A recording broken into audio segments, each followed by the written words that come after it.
The world is shifting. Inspiration is everywhere. We learn about the best in ourselves from each other. I'm Will McPherson, and you've hit rock bottom. Building your health and happiness from the ground on up. Welcome, my childhood buddies, Scott and Mike. Hey, man, super excited to discuss this resurgence. Welcome, guys. Thanks, Bill. All right, guys. Hey, listen, we sat around discussing this topic a lot. You know, the difference is that you guys are actually practicing this sound art with various experimentations of vinyl, kind of mixing, right, the high quality electronics of yesterday with vinyl. And listen, folks, Scott and Mike will enlighten us with their expertise via, we'll have kind of a point counterpoint crosstalk format. And Scott and Mike will also give their top 10 albums and the right vintage gear setup picks so you can get some value with this. So, Mike, let's lead off with you. Mike, we've all been hearing about this resurgence of vinyl going on. So what's up with that? Yeah, Will, good question. So you kind of hear about it, you see it going on in the streets, you see more record stores popping up locally. And it is true, like, you go back to the 60s and the 70s and it was all vinyl, pretty much people, that was the main, source. There was like cassettes and things like that, but vinyl was like the mainstream. And then in the 80s, you had the kind of the surge of the CD, and that basically vinyl just fell off the map in the 80s. And then in the 90s, you got the MP3s, and kind of 2000s, we got into streaming. So obviously streaming is, still the big thing. But what we're seeing now is, for the first time in probably 20, 30 years, is vinyl has now become the number 2 kind of source of media, and it's overtaken CDs again and all other. It's now the number 1 physical. Why do you think that? Music. What's going on with that? Why? Personally, I just like the interaction, the physical interaction with holding an album, putting it on the turntable, listening to it. It's okay if it has a little bit of crackle and pop. For me, it's just more kind of natural sounding and real. Now. Yeah, so I think part of the thing that I love about records is that, it's that physical interaction with the album. You take the album out of the cover, you look at it, you put it on the record player, you get to read through the actual album cover. You can see, the lyrics. There's like a lyric sheet. Cool. You could see who produced it, who made it, where it was made. Like Scott and I, we're always checking out, hey, this thing was made in California, in that plant, in the record plant in Sausalito, and we just drove by there, So I think that's always cool. You don't get that from obviously streaming. You don't see that who's on the record. There might have been Michael McDonald was on this record, and he's got such a long way to go. That's right. So right. Good one. Yeah, and let's talk about the sound comparison of vinyls versus CD streaming, and that kind of Scott, that bleeds over into the electronics portion of this as well. So Mike, I want you to lead that one off. What is? Sure. Give us a flavor of it. Sure. There's going to be people on far ends of the spectrum. I think Scott and I are probably a little bit more in the middle, but some people will say, oh, you got to do vinyl. It's the original analog source. Sounds better. It sounds richer and warmer. And that's part of the truth. And some people will definitely buy into that. I personally like the vinyl sound and the warm sound. CDs can sound great though too. They're clean, they're pure. They in general don't skip or get dirty. So there is something to that too. And then, obviously the streaming sounds good, but there is a loss when they take it off the original and then they have to compress it like an MP3 or whatever source. It's not quite the full range of sound. So okay. I wanted to interject too, Bill. A lot of times people don't realize that when you buy a new vinyl album, a lot of times they're not using the original master tapes, which you want. They're basically making a vinyl album from the digital recording. So basically you're listening to a CD on a vinyl format. CD and a So, vinyl. Oh yeah, my basically. God. So you really want to look for, if you're buying, Pink Floyd, Animals, or whatever, you want to make Yeah. sure you're getting, mastered from the original tapes or something like that. That's really good advice. So, I mean, I mean, are you guys saying, hey, well, let's go to a record store and start looking for some of these original albums? Is that kind of rather Well, if than they're buy a new original, one? they're probably fine. It's just the ones that are like, you buy at Walmart that are the new, Yeah, Fleetwood Mac, The brand reissues. new. Yes, exactly. Reissue. and that's kind of just a CD with a vinyl sound, which kind of ruins what you're Yeah, looking it's for kind of They like, in a can, way. yeah, they can be made at a cheaper plant. You'll see a lot of stuff in like Eastern Europe now. Mhm. They're producing a lot of stuff, and some of it's good quality and some of it's not. So it does. You really want to know like which plant was it made at, because that makes a difference too. Scott, a lot of us, right? We're sitting around the campfire. Somebody fires out the Amazon speaker, this little round device that shoots waves all over the place, and yeah, it sounds pretty good. But I mean, what's the difference between that and like Harman Kardon or from the name Blasts from the Past? right. I think a lot of it's convenience. The young people, they can run their own business with an iPhone working from home. And I think maybe their parents didn't have an old stereo or something, so they really can't compare, but they're totally fine, using the streaming, the Spotify, with a little JBL speaker or something like that. But I think Mhm. if they had the opportunity to listen to a really good system, like, Mike and I have, not to, blow our own horns. We don't have like expert equipment, but it sounds really, really good. And I think if they had that opportunity to listen to something, whether it's new or old, but, hi-fi, I think they changed their mind. Yeah. And, I enjoyed think it. we were talking about like preacher notes, right, Scott? And I think one thing that really stuck out to me is the like Mike talks about like on vinyl records how you can touch and feel it. Same thing with vintage equipment. I mean, you've got like sexy knobs and needles and flashing lights that go with the music. Yeah. So tell us a little bit about that and like what's a good, what's one of the systems that you have at your house that you use that I gives have us that multiple. sound? Multiple. I don't have as many as Mike probably, but yeah. So I think when I started to get hooked on this, it was during COVID. And I think a lot of people had time to be at home and they had maybe some money they wanted to spend and they wanted a hobby. So I just started going on Craigslist and Facebook Marketplace and buying old Good receivers, buying and advice. selling.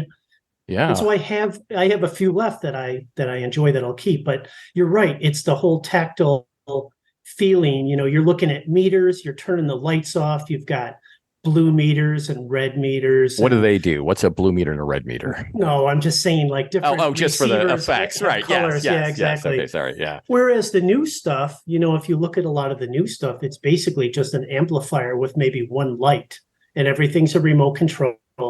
With the old system, you're feeling these great old, Pioneers or Sansuis, and you're tuning them and the flywheel feels smooth. And it just kind of brings back, yesteryear, back in the day, 1977, when you bought your first receiver. And to me, it's just a lot more fun.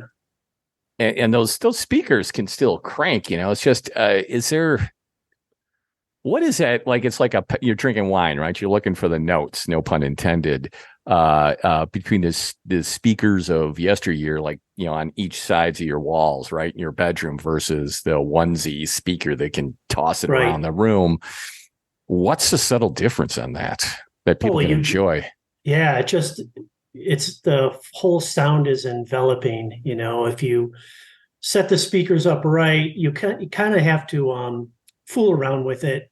And I talked about using the triangle effect, which is kind of like if your Okay. speakers are 8 feet apart, your chair Yeah. should be 8 feet in front of the speaker. That's So really it builds good. like a little triangle. Yeah. And it just sometimes I set mine up and it's almost like you're wearing headphones. Like the sound That's is just choice. everywhere. It's perfect.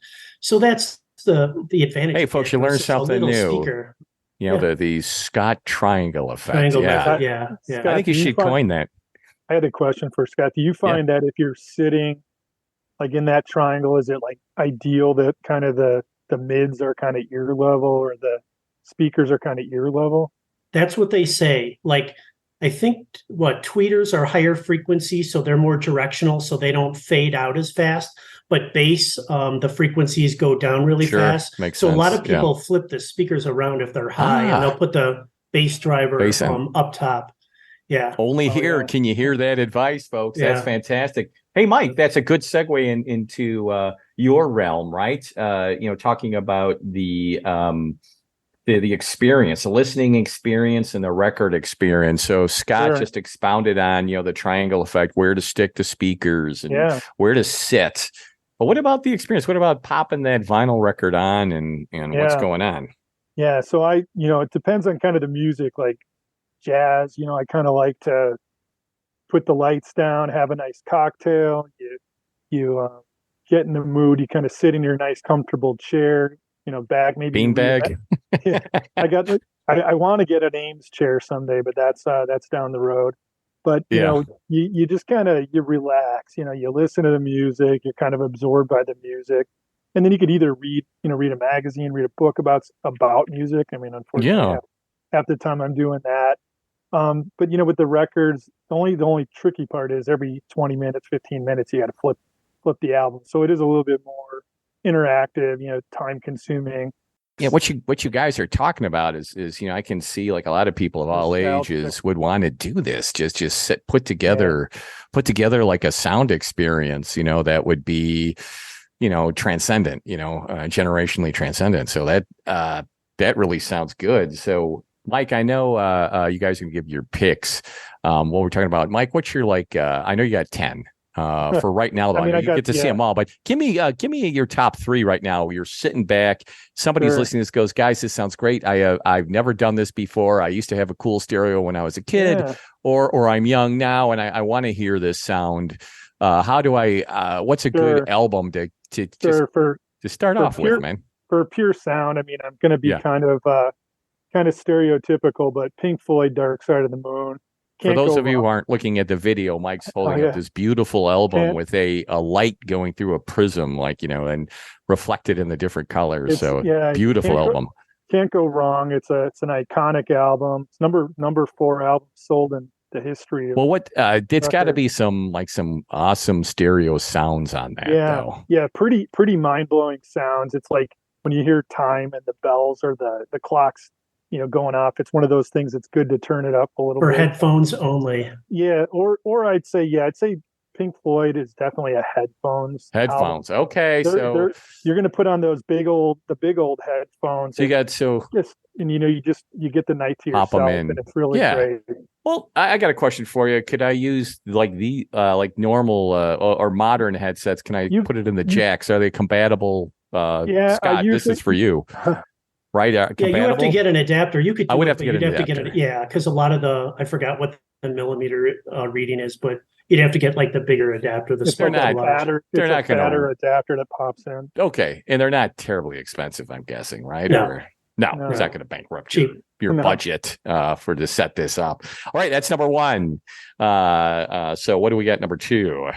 So I kind of go with like just classic stuff. This is again. If you're a child of the 70s or grew up in the 70s and you don't know what Fleetwood Mac Rumors is, I don't know what planet. I think everybody would. You don't have to. Well, but I think anybody would enjoy that. These are really classic Fleetwood albums. Mac Rumors, that just got a lot of airplay in the 70s. I think some people got kind of burnt out on it because they heard it so much, but it still sounds really good today. Scott actually gave me the advice on one of the songs on the album.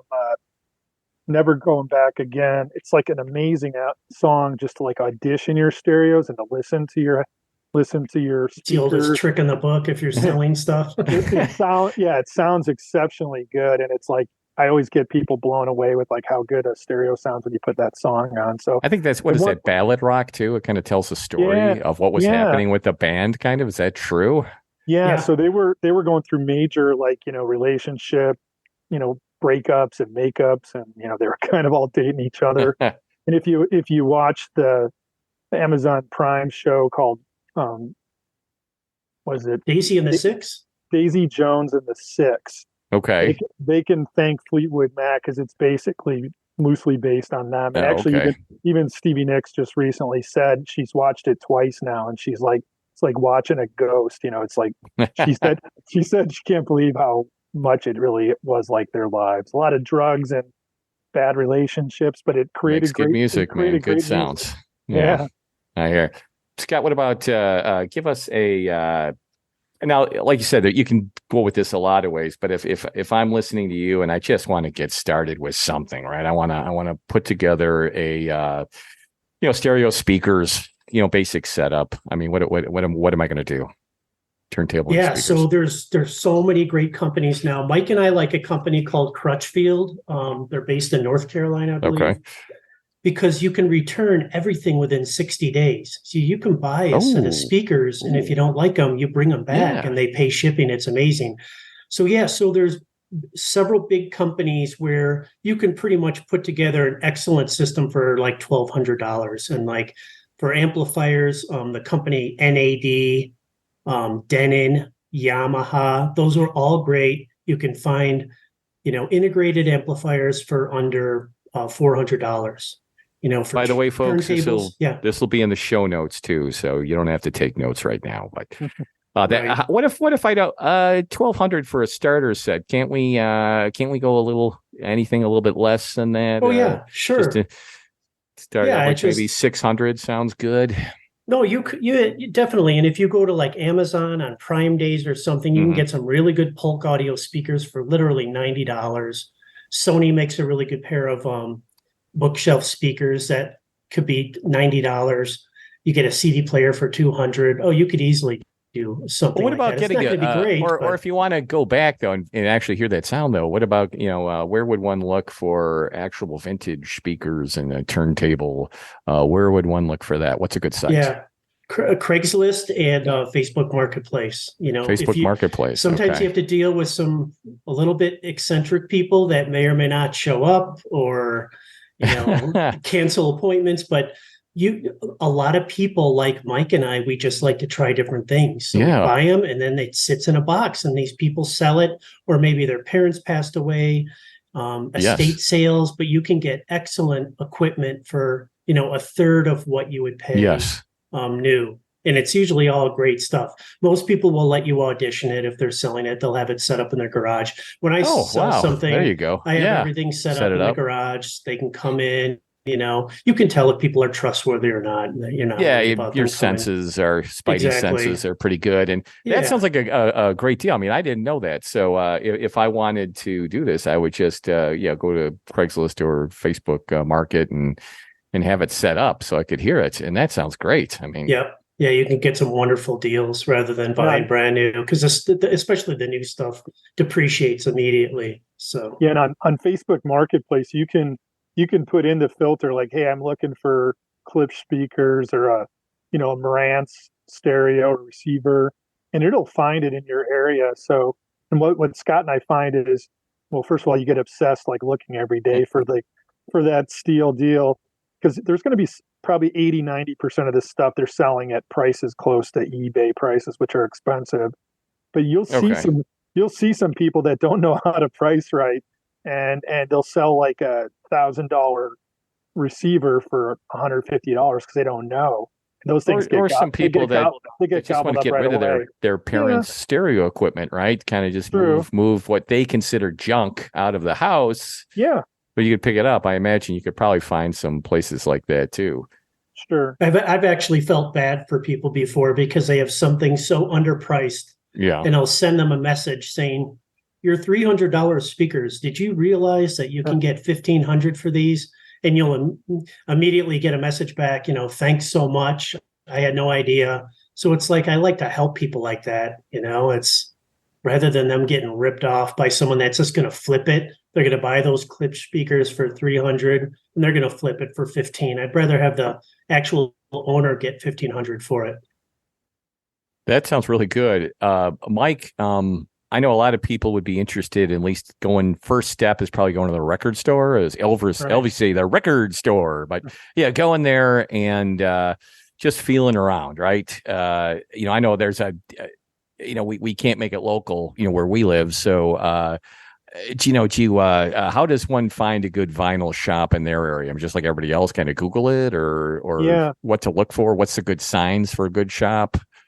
Yeah, it's a little bit of, trial and error. So I mean, part of it's just Googling, part of it's going there.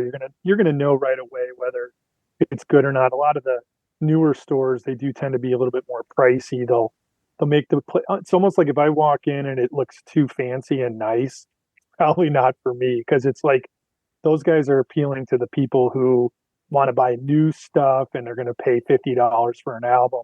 Right.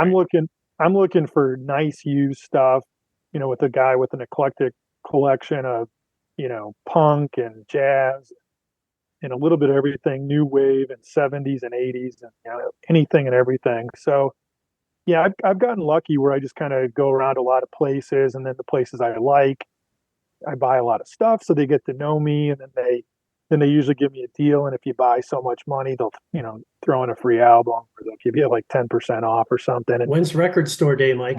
every day for me, any day I go out. But yeah, that's our running joke, because there's like, I think, what is it, twice a year, 4 times a year, there's record store days where they're trying to promote, buy local, get local. And then they also will release like special releases where it's maybe only 10,000 of these albums cut, or That's really cool. It's made on a colored disc or something like that. Extra special. I remember those. Yeah. So they have these record store days, but Scott and I kid around because I do tend to go to record stores a lot, and so he says every day is record store day for me. Mike's lucky where he lives. In a larger city, his choices are much greater than what I have, so he's able to get in the prices too in a larger area as well. Yeah, in a larger city. And he sends me things on Facebook or whatever, and the prices are way cheaper where he lives, just because it's supply and demand. There's just much more. And the cool thing about a local shop, and if you get to know the owner, you can just say like, "Hey, I'm looking for this, first press of, Dark Side of the Moon, or first press of something really obscure." And if they come across it, they'll hold it for you, and I've had that happen. That's really cool. Times. And so you get to, you almost get to be like friends with the owners, and you've got a lot of shared interests in music and things like that. So it's pretty cool. Yeah. Everybody shouldn't have a problem finding it, right? You go on Facebook, Meetup. I mean, you'll see user groups online. I mean, it shouldn't be a problem. In Chicago, there's even like every 2 months now, there's like a record collector show in Countryside, Route 66. Route 66. Juliet Road. So anyway, they've got hundreds of vendors there. If you can't find stuff there, that place is dangerous, because you can come out of there with 20 records or more. Mike, we need a couple more picks for you, because listen, if you're just starting out, you want the good stereo sound, excellent groups, something that really sounds good on vinyl. You've given us 3. Give us a couple more, because I see some cool picks on your list here. Fire them off, kid. So Steely Dan Age, I'm kind of sticking with, again. No Static at all. these are good one. Good call. These are tried and true. So like this album was from 1977. It won the Grammy for Best Engineered Album, which doesn't surprise probably me or Scott, because like these guys, Steely Dan, every one of their albums just sounds like so good. It's like they were kind of known as like a studio band for a while. They didn't tour in the 70s and 80s, but it's not true, because I've actually seen them live, and they're good musicians. And I mean, the sound, it's another one of those things. If you're like trying to sell like stereo equipment, and you got somebody coming to your house, you pop that on. Pop that on. They're going to be like walking out the door, can't wait to get it home, get that stereo home, because it just sounds so good. Yeah, I think to bring back the vinyl sound, one of your picks is Frank Sinatra. That really sounds good. What do you got? Yeah. What album do you recommend out of his many? So this is, look at that picture. That is gorgeous art. Sorry, folks, if you have audio only, but it's beautiful, man. Yeah. So this is a 1955 mono original. This is actually, I'm pretty proud to say, I bought it for a decent price like a couple of years ago. Like Scott said, I started really getting into the vinyl during COVID. This thing's probably like tripled in price since I bought it. Yeah, that's an amazing shape. It looks like a reproduction. So it's a 1955 mono. It's what I think is cool about it. It doesn't have like all the famous songs on it, but it's what is out there in the record world is it's the first concept album ever made. Like, so what does that mean, concept album? Like like, it's got a theme, like Pink Floyd, The Wall, or A something ballad, like yeah, that. kind of a Or like, yeah. well, it's just a whole story. It's Yes. all the songs in it are a story. And so this one, literally in the wee small hours, you see the guy standing out in the street with a It's cigarette. Frank Sinatra with a It's beautiful painting of him on there's a lamp post in like dark grayed out New street. York buildings Yeah. behind him. It's gorgeous. He's wearing a suit, a hat, and a tie, and probably a cigarette dangling somewhere. Yeah, so But, it sounds amazing that it's like from 1955, and it just if you turn the lights out, it sounds like Frank singing in your apartment or your living room or whatever. oh, And that's awesome. it's just like different songs about, it's kind of like, bad breakups and stuff at night, or relationships, and I think it's kind of like a roller coaster ride. What were the drinks that Frank liked, like Stingers or Yeah, Giblet, or what else would Giblet. he have? Like a Manhattan? Scott, fire out a couple. What else would he Vodka have? gimlets, yeah. Yeah. Just Probably. the Yeah, old school. They had these little glasses, just no chasers, no water, just pure booze. Yep. That's Frank. Scott, do you have any albums? Give me two that you love to play, the sound coming through on your sound system at home. Boy, I like segue off of Steely Dan. Mike gave me a duplicate that he had, and it's Donald Fagen Nightfly, because he was part of Steely Dan, and it's produced so well. Those guys were just perfectionists, so everything they record is perfect. And then, believe it or not, it's a live album. I usually don't like live albums, but I love Frampton Comes Alive, and it's one of the top-selling albums. I could probably play that once a week and still enjoy it. It's good. So, anything to listen to in altered states, or you guys recommend, or? I don't know. I really don't. Yeah, we can't. Actually, we don't. Floyd We just Metal. Booze is good enough. Listening to Frank. I thought you were going to ask about shrooms or something. No, I don't do that stuff. Yeah, no.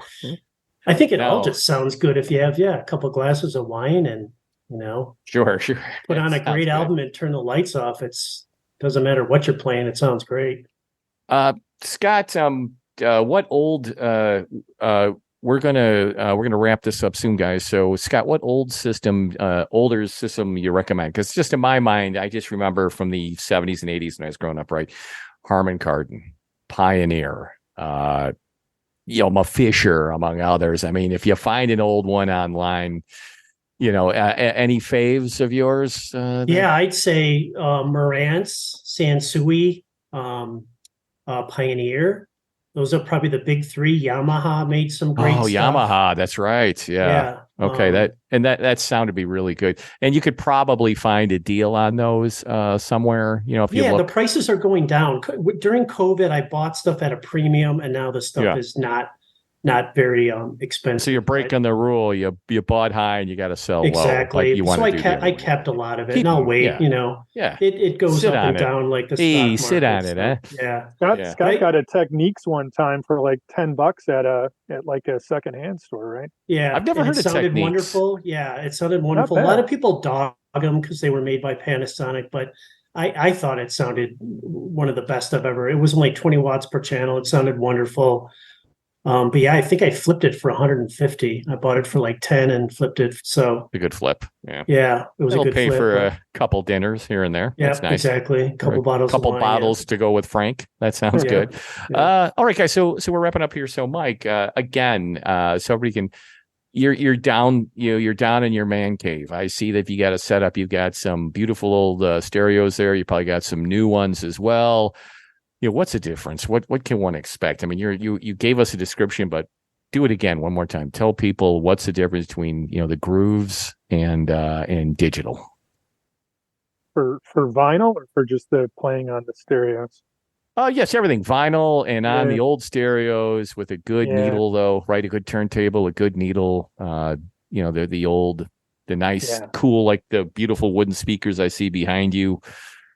What's the difference between that and streaming something on your headsets, right? Sure. I think you're going to get a little bit of that pop and hiss, sound from an older record. Yeah. But if you can overlook that, I think you just get this incredible, richness, and it's just it's almost like a 3D effect in the room.